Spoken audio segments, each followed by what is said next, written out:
Hey everybody, it's Bust with Battles with Bust number 137, and today we're going to be doing battle with Udyr Gwen. And so, this is a deck that's kind of interesting to me. At the end of last season, at the end of the World Walker season, I saw a lot of action Udyr popping up across my various lurkings around various data sources on the internet. Over on the APAC server, there were a couple of people in the top 10 that just played tons and tons of action Udyr. I think there were 2 or 3 players sitting inside the top 10 that played it. And kind of like look into it a little bit. It was apparently a pretty good matchup against the Aphelios decks, which were the kind of boogeyman at the format at the time, the Aphelios Victors, the Aphelios Vise, and that was probably their kind of, just specific way to target it. But I've never been like a huge fan of Udyr. I don't really like these mid-rangey kind of curve style decks, and so I just kind of set it in the memory piece, but not something I really came out and actively pursued. And so now this past weekend over at Mastering Runeterra, they had a big tournament for hitting their 2 million views on YouTube or 2 million views on the website, whatever. They did something. They decided to have a tournament in honor of it. And the person that got second was playing Udyr Gwen. And so that was at least kind of enough to say, well, let me take a look at it in this format. Let's look around and see if this is going to be okay. Now, kind of depending on where you look, right? I look over at Legna's site. For the Masters levels players with Action Udyr. It is a fairly positive matchup against both Mono Kaisa and Alawi Bard. If you switch over to Balco's site and look at the Platinum Plus numbers, it doesn't look so good. And so it should at least be kind of an even matchup against the strong decks now. And it might, be worth actually checking out. If it does turn out to be a good matchup, it might be something that we want to play here at the end of the season until the new patch comes out. It might be something we want to take in Gauntlet in this upcoming weekend, or just something to keep in mind as other players start to play the deck. And so, if you're not familiar with what's happening here, this is a full-on Udyr deck. We're playing all of the good stance swap cards, so we have the full package of Udyr, the Inner Beast, the Vulpine Wanderer, and the Hyara Allseer. The Allseer being the important one, making your stance swaps cost 0. And then they also play the Hallowed package, and so you're going to see Gwen, along with the likes of Boisterous Host, Phantom Butler, and Conductor of the Mists. Now, the idea that you'll get happening with this is that you typically make a big attack with your Hallowed units. They don't deal any damage because they're just like 7/2s and 8/1s and 9/3s and stuff. And the stance swaps are the key that will give your units that boost they need to push through and close out the game. And so you have a nice little combo between Gwen having Hallowed and Gwen having Overwhelmed now with Udyr. And so the way I look at these Udyr cards, though, are just playing it for Overwhelm isn't enough, right? If we're just looking for Overwhelms, we could play Gwen with Noxus, or we could play Gwen with Targon, and you could play Mites, or play Zenith Blades, or whatever. You can get Gwen Overwhelmed if you want. And so you need to have what I call the and factor. That was something we always talked about in Expedition, to where, say, you're playing the Reforge mechanic, you're trying to build around Riven. It's not really enough to include a card in your deck just for one thing, right? It's not enough to play the Reforge cards just for the Reforge mechanic. You need a little bit of something else, and that could have been generated cards like Augment. It could have been something like the discard things with Draven and Rummages, whatever. You needed what we call the and factor. And that's what we get a little bit of out of these stance swaps, as we come in and make a bunch of attacks with things like Boisterous Host and Phantom Butler. Our opponent is pretty heavily incentivized to make value blocks, right? Since they want to block our unit and have their unit not die, while we're also incentivized to attack and have our units die. And so you need a way to get that just like extra little bit of punch of damage in, so your opponent doesn't just like take you to Value Town through all of their blocks. And so that's the kind of and factor that we're going to be getting out of our stance swaps. We're going to be using the AoE stance to clear out the board. And so those are the main big combos happening here. We have our our stance themes from Udyr. We have our hallowed themes from Gwen. Gwen and Udyr being happy to pass around the stance swaps to large high attack units. We have the AoEs to come in and clear out the board after some bad trades. Otherwise, just some nice value cards in here. We have a handful of combat tricks with the Elixir of Iron, the Troll Chant, and then the already mentioned Inner Beast. We have some additional ways to clean up those value hits with cards like Vile Feast, and then we can take down single unit type strategies with Vengeance, and of course close out a nice game with the likes of Atrocity.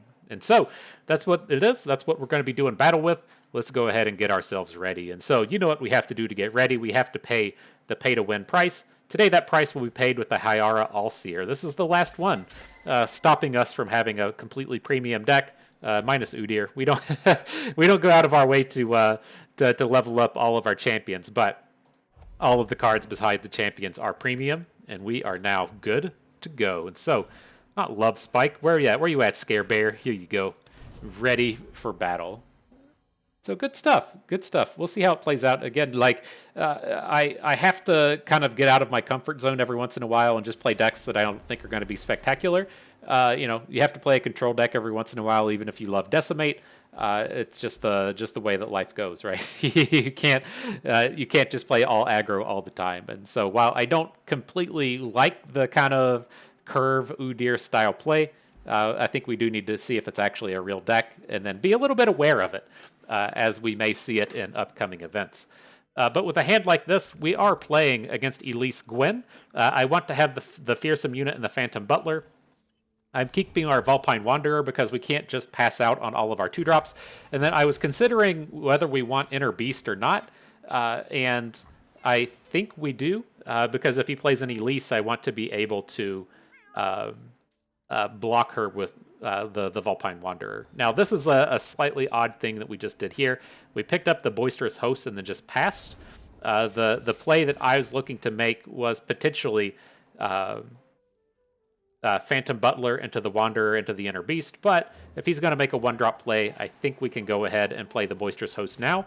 He's probably just going to take the damage, and now if he opens, we can potentially get some value out of the Inner Beast just to prevent the damage. The name of the game here is just going to be Don't Die, right? As we're up against Elise Gwen. This is a big burn-heavy deck. Just don't die. That's...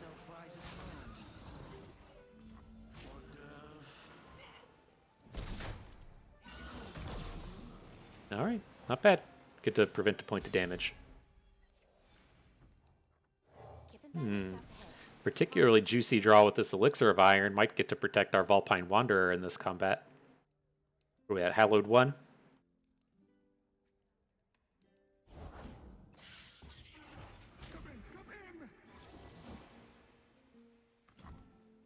So if he keeps being greedy like this, oh man, if he doesn't open on us next turn, we are going to blow this shit up with an AoE.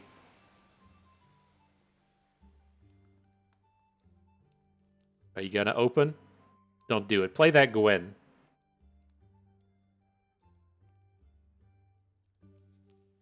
Oh, he knows we have a stance swap. We just dropped the Vulpine Wanderer. He still just goes for it. All right, my dude. It's probably worthy of an emote, right?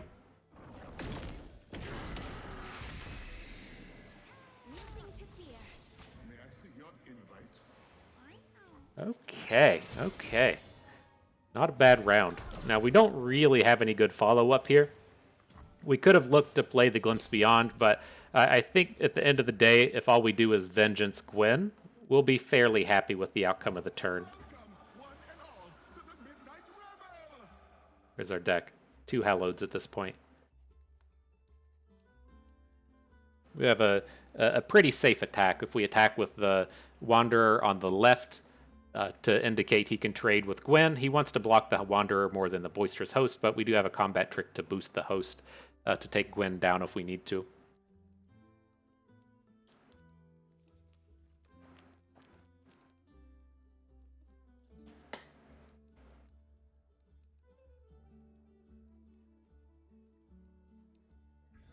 What you thinking, dog?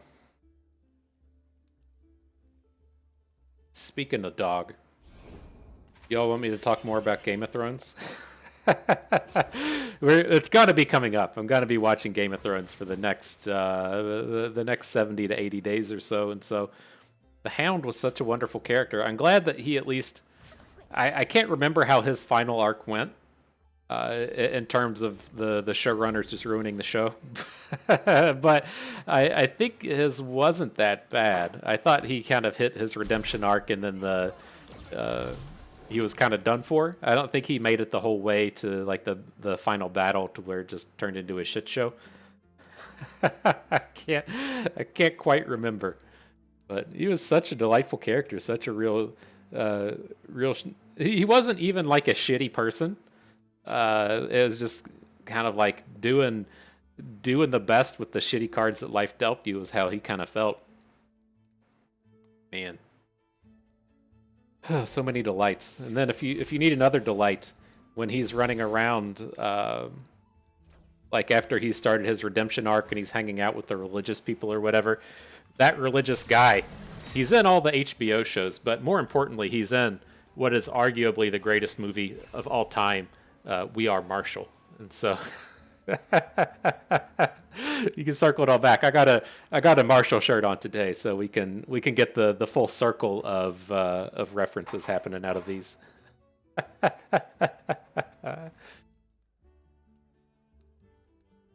All right, I don't know why this dude's being so slow. We're in a pretty prime position to just end this. He might have disconnected or given up or something. He's still playing cards, I guess. Like I can't imagine we're gonna be in a losing spot here.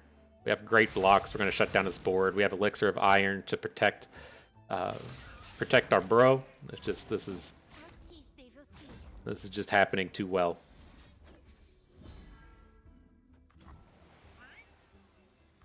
Well, we'll fall to 11. There's worlds where we get lethaled, but I think this will be fine. Now I'm gonna go ahead and just start dropping Overwhelm stances.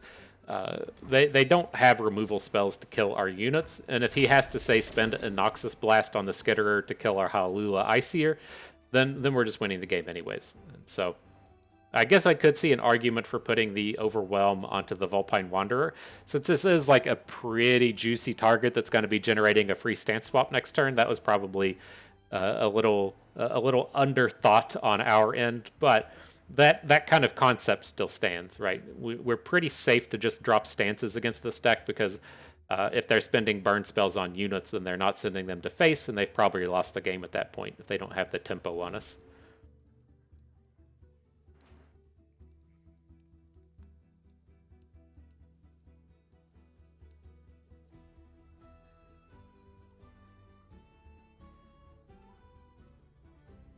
Okay, maybe. Thinking real hard on this, figuring his way out. It says, how do I best play the 2 decimates in my hand with the 3rd decimate on top of my deck? How do I do it?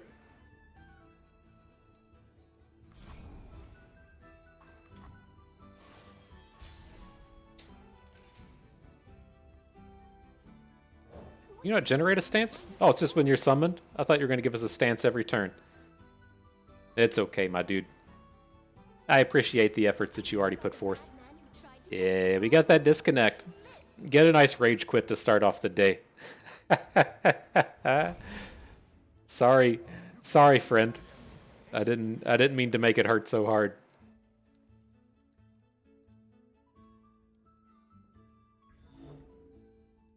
Looks like a GG. Bus sending him home. People taking bad shits at work and stuff, trying to just have a nice relaxing shit on the clock. Get queued up against old FTP Bust. He says, no sir, this will not be a good shit.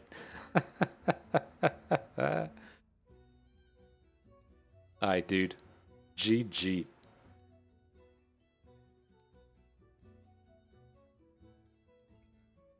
Maybe.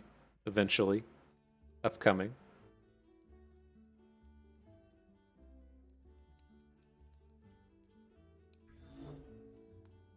Watch that timer roll down. He says, at least you're not playing Bard. Alright.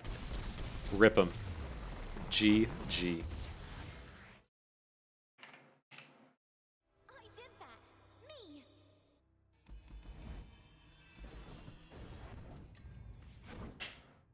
All right, battle number 2 underway. You want to talk more about Game of Thrones? I had more interesting life stuff happen yesterday though. I was taking out the trash and I was looking at the side of the house. This is one of the real gems of home ownership. You don't have to deal with this shit when you have an apartment or live with the parentals. So he's like looking at the side of the house and there's just giant wasp nests growing on it. It's like, oh fuck. It's like I'm gonna have to deal with this. And so you start Google searching how to deal with wasps, and it's all this stuff like, is it a bee? Is it bees? Like, I don't give a shit if it's bees. I don't want, the downfall of the bee world to happen. But NIMBY, dude, not in my backyard. I'm gonna cut that shit out if I got fucking bees on the house. I'm not gonna let one of those things get in here and attack one of my dumbass cats. My dumbass cats will try to eat those. And so I was like, all right, we got to figure out how to kill these. And it's not like a lot of direction, you know. If you're doing your Google searching, it's going to start saying stuff about collecting honeycombs, and I'm like, I don't care about this shit. I just want them all to die. I just want them all to die, and then I can take it down and maybe only get stung once.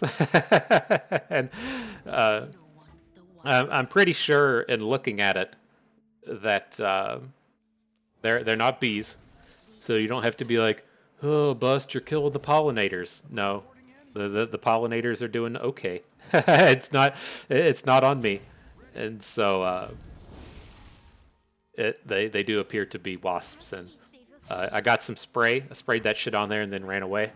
There is a lot of distance on those. I wasn't expecting the range on the aerosols to be so good, but it definitely shot from like. I don't know, a solid like 15 feet away or so. Was nailing those things.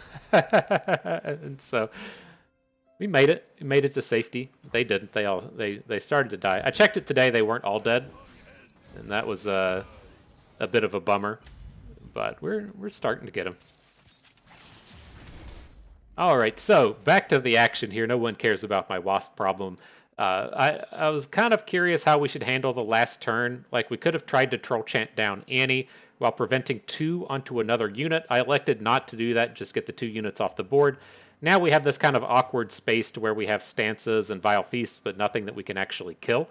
And so I'm considering just like a pass on this turn. And then let's say he opens. That just seems horrible. I want to get the Babbling Bjerg down. He's like reasonable in this space, but I'm liking how we approach this less and less.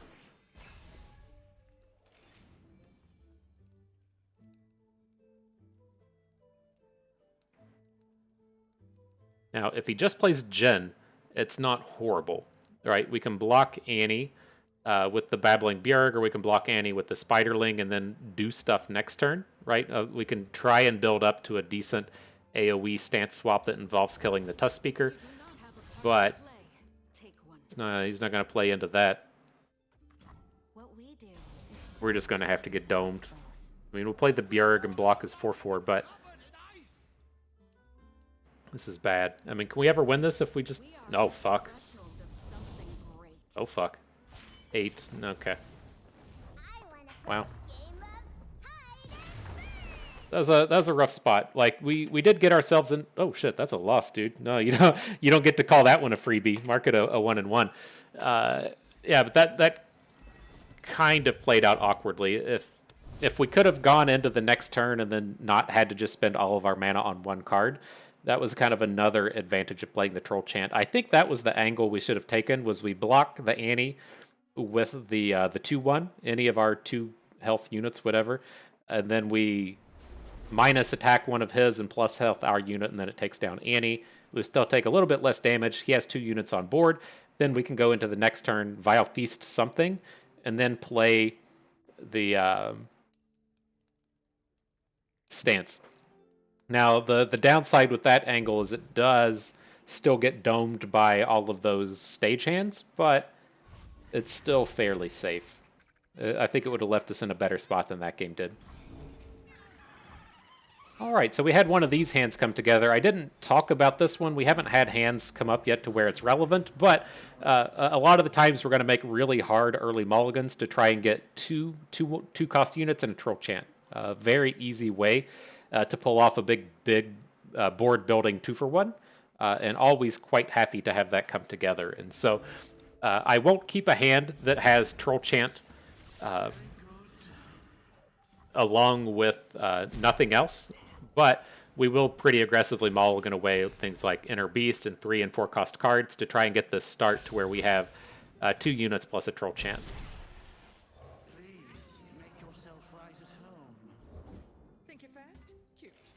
Okay, now I don't think it should be super obvious that we're playing to the Chant. This feels like fairly standard play where I'm not trading my value units for his garbage. Don't let the fluffy tails fool you. Patient, cautious, and quiet. This is our way. Okay, get back to that 2 mana. Now we can probably drop Udyr next turn. Sure. Along with a Stance and a Troll Chant. It feels like it should be good.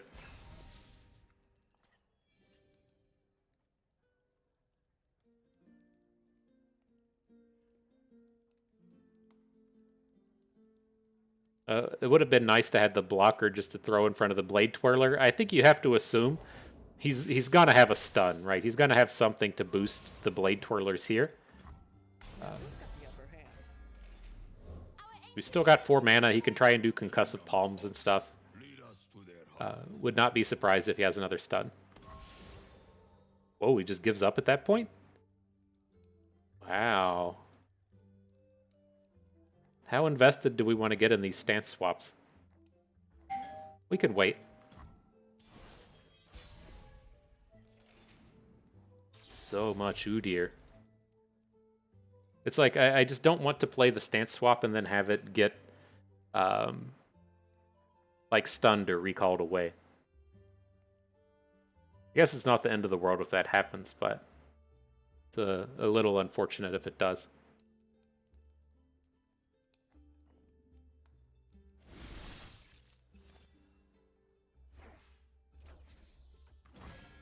Alright, let's see what he's up to. We'll just start on Udyr, I guess. Like, I was stopping to think if we want to make the investment in these Phantom Butlers, but I think we're about to just trade them away as soon as we can. Our fate is in the mountain's winds.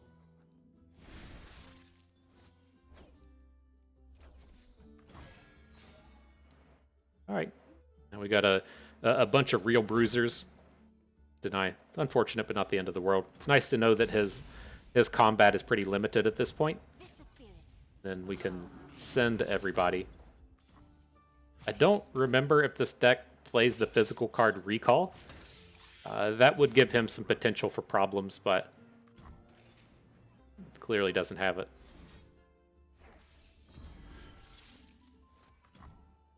Okay, this will let us kill his Yasuo. Udyr's gonna strike. Strike will make our stance cost 0. Now we can play the 0 cost stance to give Udyr some heal.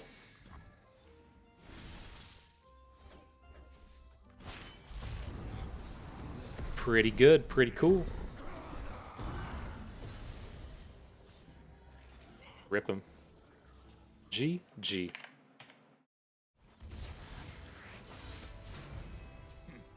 The gods have spoken. The gods have spoken. Well said, Udyr.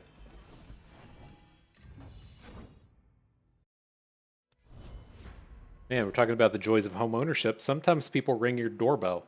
It's fucking annoying. it's 2022, and so absolutely no one just shows up, right? You never just show up at somebody's house or somebody's apartment or whatever. You always call or text or whatever. You always know that like the pop in now is just unacceptable, right? You don't just pop in, and so whenever that doorbell rings, you know it's never something good. It's usually just someone trying to sell you shit. And like I feel like it's a little more okay these days as to where like people work from home and stuff, and so there's kind of the idea that they're there, and you have the excuse, oh, I'm at work. They're like, dude, but it's 8 o'clock at night. Yeah, I'm at work, dude. Sorry, go away. And like, can I have a minute of your time? Oh, I got a Zoom I got to get to. You know, stuff like that. But every time it's just fucking annoying, and I feel like I have to go because that time you don't go, it's going to be something important, and just can't get through it, man. Can't get through it. Oh man, this sucks a lot. This is not a good start up against the old Talia Lysandra. I mean, I don't want to drop a vengeance here, but I might. We have the double inner beast. It seems like he's pretty intent on not just walking into it, but like, I mean, do we need to just save the vengeance for when one of these frozen thralls pops off? Or can we really get away with just not spending mana anymore? Because we're about to get to this spot to where, like, we're going to play Udyr next turn, and then we're going to follow up, and we're going to have the Allseer, and we're just not going to be spending this mana. All right. Yeah, dude, come on. You kept that scary Amazon driver away from us. You deserve some hangout time. Come on, dude. It's Kitty. I'm not talking to myself. I'm just talking to a cat. Alright, well, this isn't good. It's nice to have the likes of Udyr and the Allseers. We do everything you're supposed to do. No, you get the dudes on board, you play all the stance swaps and everything, and then your opponent's like, LOL, my unit's just bigger than yours. Yep. you certainly have a point there. Your units are just bigger than mine. Kind of dumb.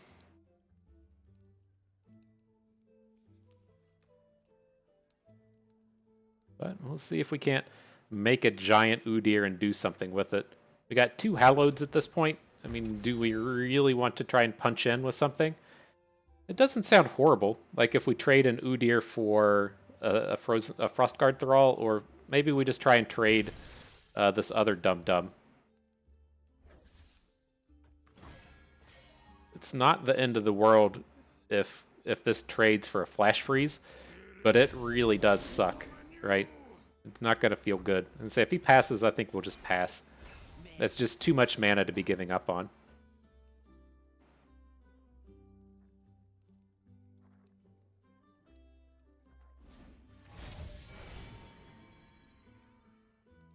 Can we get enough stances down in time to block another 8/8? He's going to get another 8/8. Oh, you need pets? You got it, dude. Yeah, this is getting out of hand.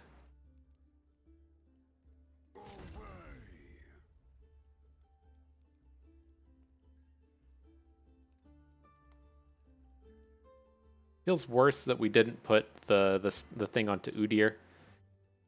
Maybe he'll play something else and give us a chance, but like we're gonna look to block and then both Inner Beast and Troll Chant, and we miss out on a little bit without having Udyr being involved. Oh.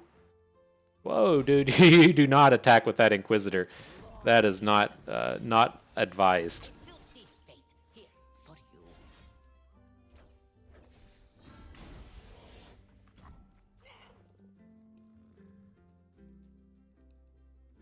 He's going to be LOL 3 Sisters. Oh, Sands of Time. Okay. Same difference. We'll just go ahead and call it a day. Not a particularly good matchup. You really need to get these against Talia Lysandra. You really need to get these aggressive starts and then have them not have a Blighted Ravine. That's tough. That's tough. But like as we kind of talked about in the course of the past few videos, especially over the course of our gauntlets and the concept of the long tail and trying to play decks like Talia Lysandra because they just annihilate everything that that isn't like the top 3 decks. And so it's in a pretty decent spot. Like its matchups against the top decks aren't really that bad either. Oh, Elixir of Iron. Oh, no, Shiv can't do that. That's okay, though. Keep his unit off the board. He'll get a damage next turn, but that's okay. I got to talking and I forgot that we couldn't actually play the Elixir. Explosives primed. Our eyes lead to hidden paths. Where's my axe? I'll do better this time. The hunter, we know. Okay. Now we really need something to do. If we go through next turn without spending mana, we're just going to lose this game. So, all right, we found a dude.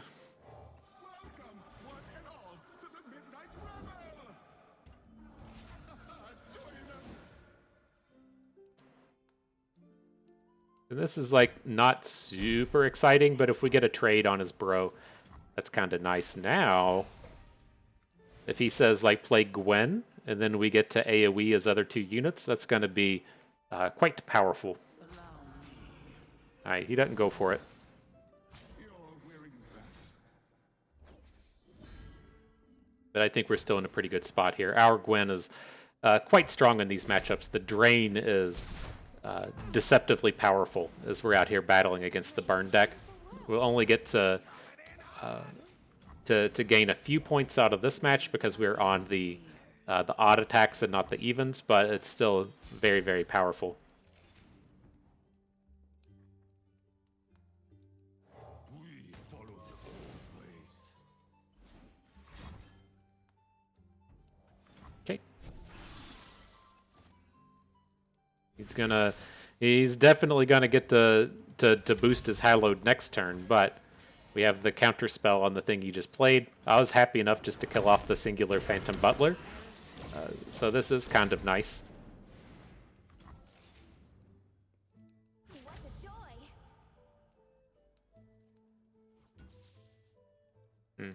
Nothing to fear.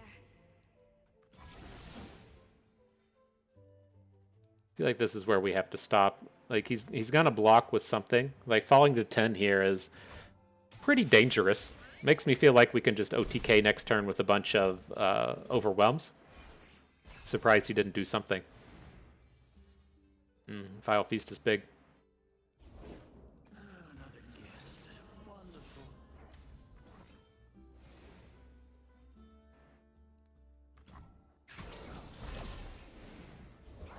If only she could see me. Does Snip Snap boost Gwen? What's this do? Kill an ally to deal damage equal to its power to an enemy. So this is one of these weird things where the spell actually deals the damage and not the unit. Am I right on that? Kill an ally to deal damage equal to its power to an enemy. So Gwen, of course, doesn't deal the damage. Thread the Needle deals the damage, though. Okay.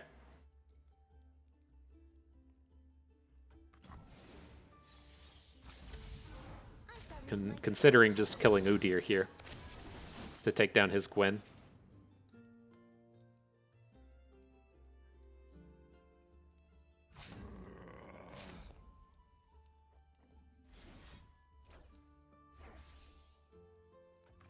You fought valiantly, Udyr. Bear stuff. Bear strikes, bear stuff, bear strength. Bring it all. Now this is bad. I got really hype about just dropping this Thread the Needle because we talked about it so much. The Might is surprisingly okay. The thing that was going to be worrisome here was if he had a Noxus Blast onto our Udyr to get the counterspell, because we didn't put a Spider in front of Gwen. We should have put a Spider in front of Gwen, just to... if this got like counterspelled to ensure that we just didn't take this 8.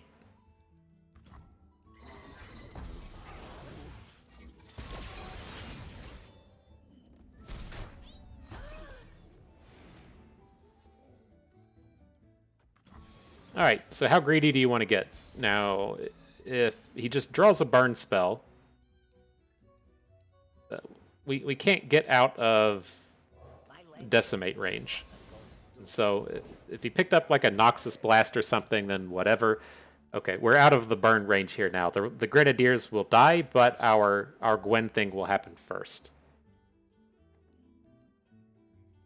What's our Hallowed at? 1? So our biggest unit's going to be the Allseer.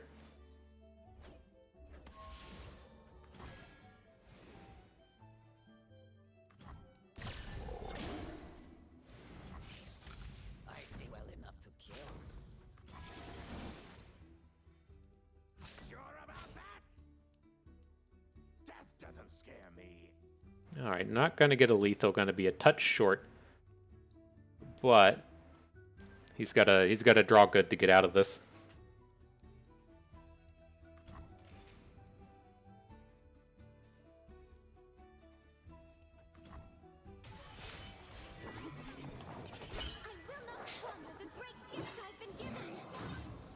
I wonder if there would have been a safer angle, and we played the trick onto Udyr to prevent a point of damage. We could have played the trick onto Gwen to get her to flip, and then maybe gotten a bigger snip snap this turn. If we put the +2 attack onto her, we would have hit for the 3 damage drain instead of the 2. Maybe it would have been something. My magic. Let's block with our highest health in case he drew might. All right. Did y'all squeeze your butt cheeks on that one? Were you scared for old Bust facing down the decimates? Alright, GG.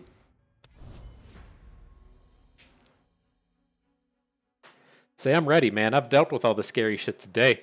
I've dealt with some wasps. I've dealt with some strangers ringing the doorbell.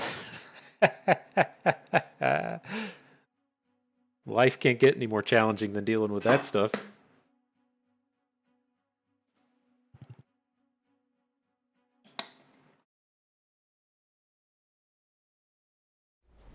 Okay, on to Kaisa. I feel good whenever we see this Star Guardian skin. I'll come back to that, but this is what I was talking about earlier. We want a mulligan for our 1s and our 2s. We really want Troll Chant, but we don't want Troll Chant without 2 units to go with it. And so if we have a hand with 1 other 2-drop, then I'll keep the 2-drop the Troll Chant. If we have 0 1s and 2s, then I'll just go ahead and mulligan the Troll Chant away. But it makes me hope that, you know, the cosmetic theme of Runeterra's success is at least working a bit. You know, this guy spent $20 on this skin, so hopefully that's enough to keep the game afloat. We try to do our part with the pay-to-win price, so it's a good game, man. I hope it sticks around forever.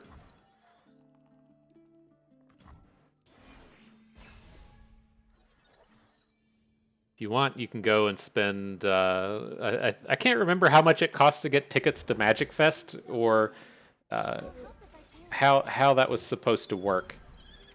But it was expensive, and that was just to get into the event. The Magic... It's not Magic Fest. It's the Magic 20 or the Magic 30-year anniversary thing. It used to be Grand Prix Vegas, but they don't do that anymore because of COVID, I guess, or they don't do Grand Prix anymore. But I think it was like $200 or $300 for a weekend pass, and the event seemed like they were like $200 or $300 a piece. Very expensive to get to interact with that event.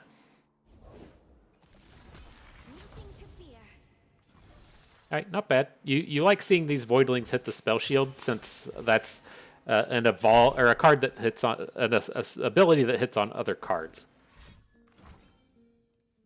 Okay.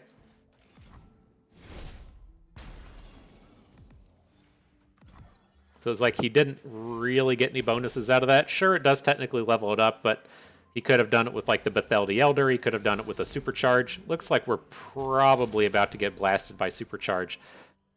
Not a lot we can do about it unless we Vengeance here.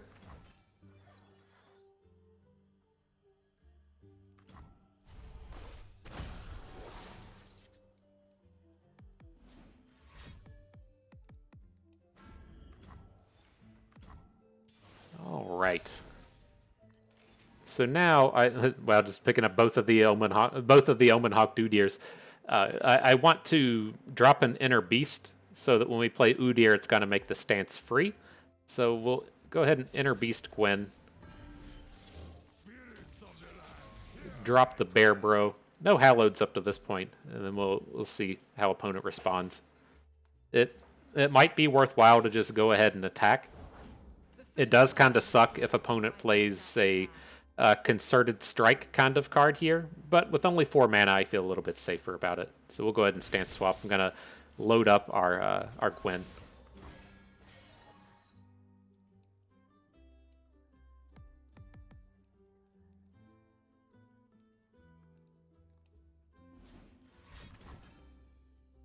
Okay, that's expensive.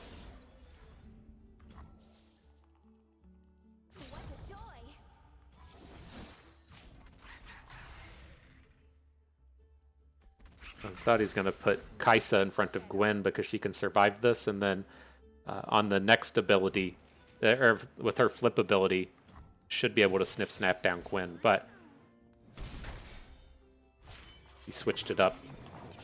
One stitch at a time, we'll make something totally new.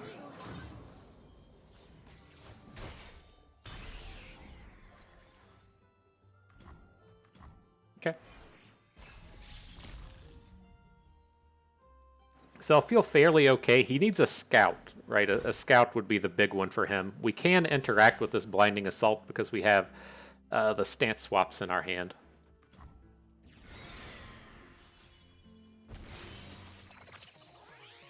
I am one with the first star.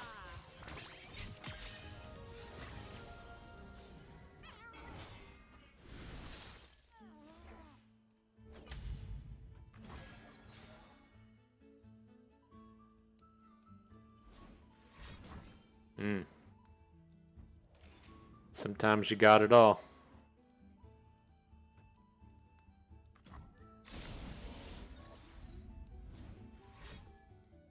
Mm-hmm. Star Guardian here. Time to burn you away.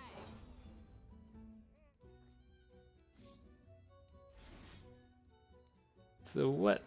I really hate this dumbass card. There has to be a better way to show how much damage this is doing.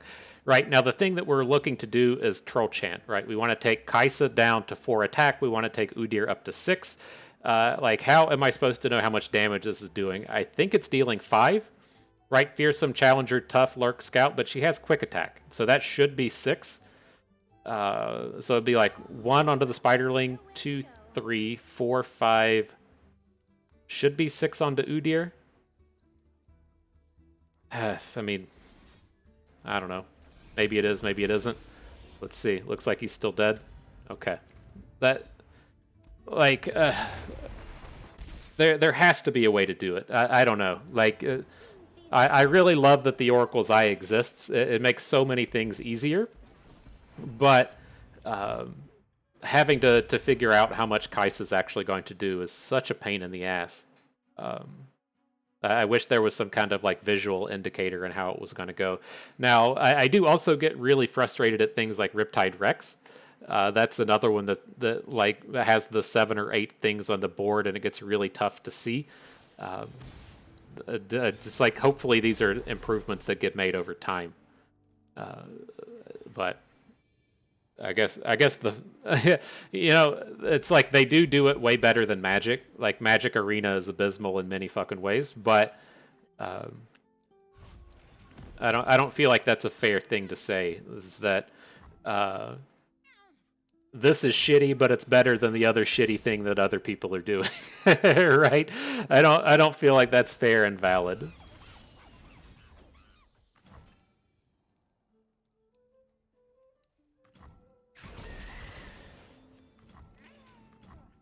Alright, but back to this one. Our mulligan was pretty abysmal, but we kind of drew perfect off of the top, and so it doesn't feel as bad. Hitting the Vile Feast plus Phantom Butler to make our way through this turn.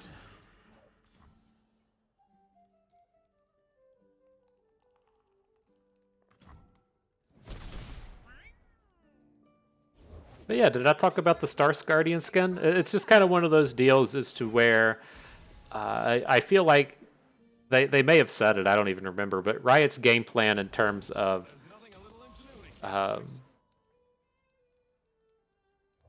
monetization is that you just get enough players, and then, oh wow, he's playing Inspired Light. You just get enough players, and then once you have enough players, you'll figure out a way to make money off of all of those players. And some people have had struggles and problems and issues with the cosmetic mindset. I forget what the other card game that did it was, and they failed.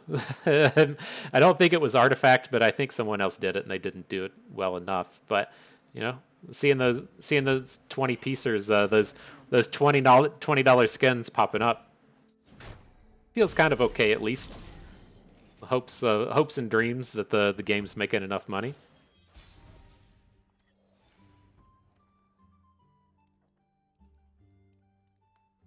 All right, I think here we just have to ask ourselves the question: are we willing to trade Udyr? All right, well, We're too far behind now. The answer was yes, but with the addition of Lux onto the board, that's not quite where we want to be. All right, let's get ourselves into a final battle here. Oh, my kitty's back. I'll get him on the screen real quick. Here he is. Might have to go and take a shower, or at least change my clothes. His ass stinks. He wiped his ass stink all over my shorts when he was sitting on me earlier. Can't wipe his ass on something else. Go wipe your ass on like the wife's clothes or the kids' clothes or something. Don't wipe it on me. Expressing them anal glands right on my good shorts.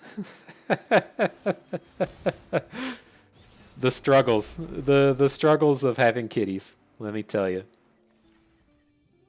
All right. Back to battle against the Kaisa deck. Again, we didn't pick up any strong early plays, so we're just going to hard mulligan for our 1s and our 2s. Found a couple 2s. In the troll chant, that's nice. Hopefully that'll get us far enough ahead before the Kaisa hits.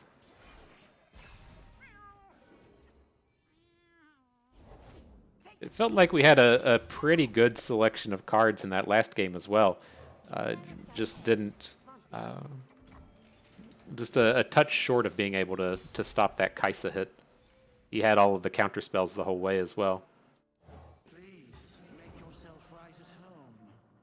So here, this could be a little tougher. The Troll Chant tends to not work with Phantom Butlers, but we're still going to attack. If we just trade away the boards, it's going to have to be fine.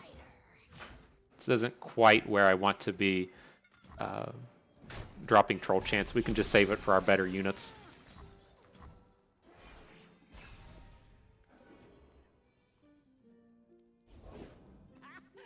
You're gonna take your own damn medicine. You're a little too small here, Gwen.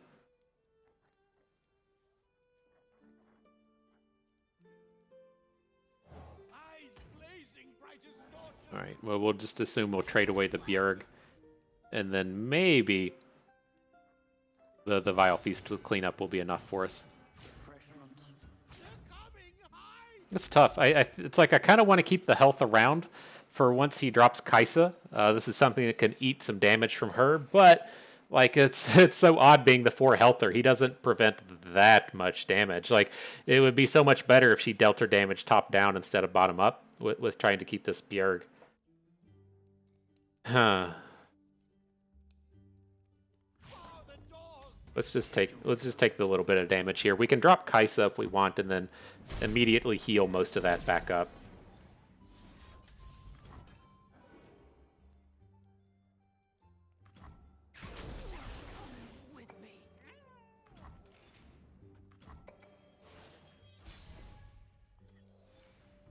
You love seeing this as well. Your Udyr just getting outclassed by a 3-drop. You're doing it good, my dude. You're doing it good. Just a pure shutdown by the Merciless Hunter. You all remember when they thought it was a good idea for Merciless Hunter to have 3 health? Just out here doming all the conchologists of the world. That was pre-conchologist, but the same idea stands. Just shutting down every 1 and 2 drop.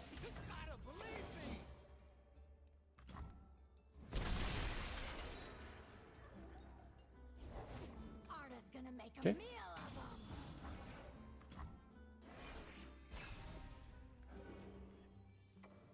Trying to check his evolve. Can't see it anywhere. All right, so no Kaisas for this turn. Go ahead and add Udyr at this point. We can look to start stance swapping and doing stuff.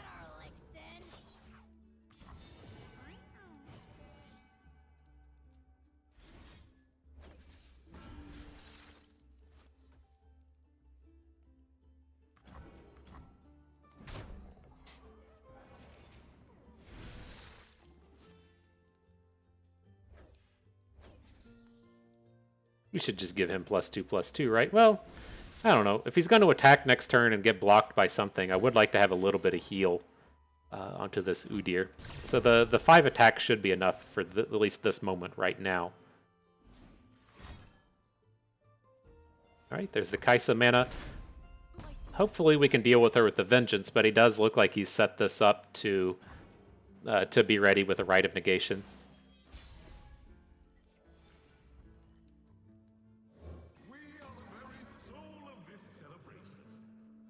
Let's see if we can be scary enough. What we got? A 3-attack Spiderling? That's good enough.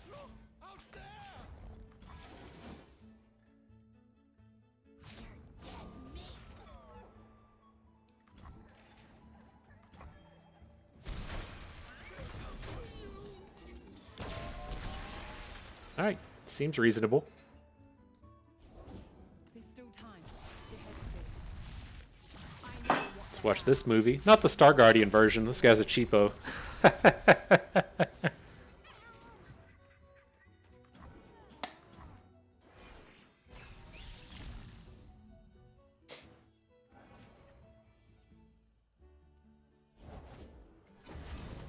And the Void Abomination. So we gotta go ahead and drop the Kaisa before she's able to pick up all of these abilities. And we'll just deal with the Dum Dum having barrier for now.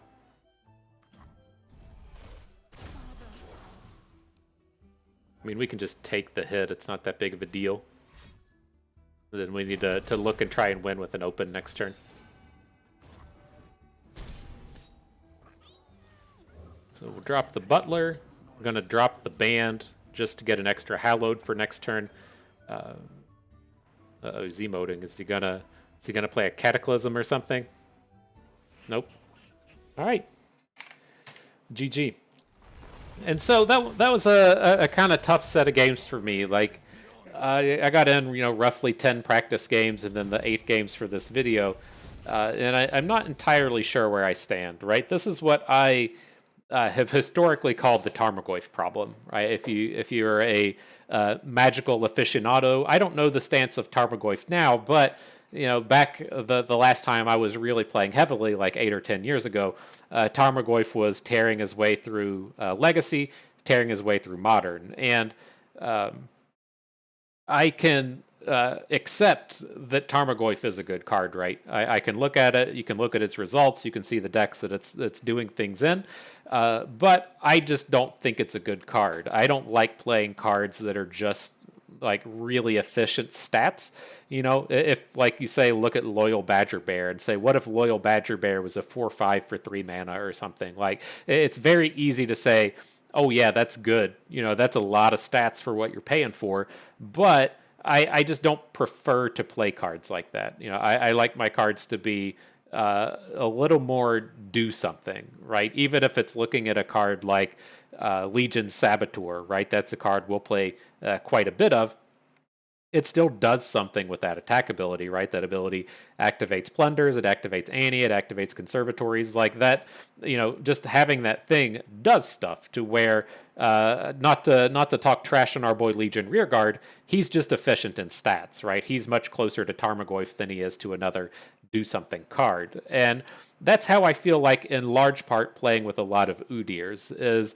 Yes, like these stance swaps do give us some things to do. They do give us some interactivity. They give us those AoEs. They give us heal. They give us overwhelms. But at the end of the day, it feels like we're just trying to play this like gigantic efficient unit, and he doesn't even do that very well. And so it's kind of one of these spaces as to where the games today went okay. Like, we beat Kaisa once. It feels like the game that we lost, they kind of high rolled on us. Like, a lot of the other matchups went fine. We lost to Talia Lysandra as expected.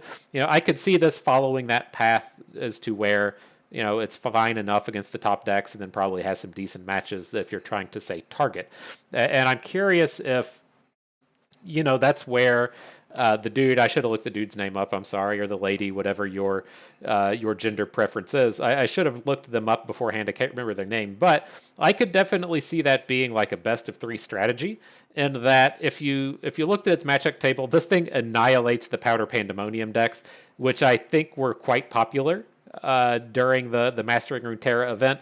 And then the next kind of like popular things you would kind of expect to see are going to be a lot of those Victor Aphelios decks. That's what was kind of topping the NA Master, the top of the NA Masters leading up to the event, and so it could be kind of a good counter strategy for that event. And if you're expecting a lot of Powder Pandemonium and a lot of Aphelios Victor, Aphelios Vi. And so I think that's where The real power in this fell was the player kind of picked out some good matchups and hit them hard and did well enough, and then the bad matchups at the top of the meta just aren't that bad. And I would assume he's probably on some kind of Bantalia strategy if that's there. But in terms of using this as a ladder grinder, I don't think it's bad. You know, if you like this style of deck, or if you really want to play Gwen, or you really want to play Udyr, or you think Hallowed plus Overwhelms is the bee's knees, then by all means, this is going to help you, you know, grind the ladder. You could certainly do worse. But if you're just looking for like ultra competitive ladder grinders or the fastest way to get to the next breakpoint, this probably isn't the way to do it. I think it is a pretty fair deck to think about, though, in terms of best of 3. And when I say best of 3, I should clarify that as I think if you're going to play in tournaments with competitive players, this probably has a place.